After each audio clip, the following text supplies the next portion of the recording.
මේ වගේ දැසින් දැක්කනම් පියක් වෙන්න කියලා මට හිතා ගන්න. උත්තම මුනි දන්ත ධාතු ඕන් ඉතින් ඇන්දා රන් වියනේ රන් එළියේ මෝහ අඳුර බින්දා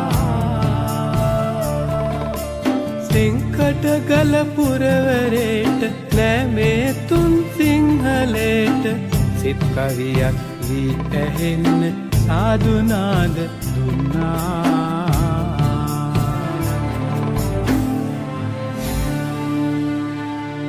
ඇත්තටම අනුර කුමාර දිසානායක ජනාධිපතිතුමාටත් දළදා මාලිගාවේ මල්ලතු සහ අස්ගිරි පාර්ශවයේ සහ දියවඩනේ තුමාටත් අපි බෙහෙවින් ස්තුතිවන්ත වෙනවා මේ වගේ අවස්ථාවක් අපේ බෞද්ධ සදහතුන් වෙත ලබා දුන්නට.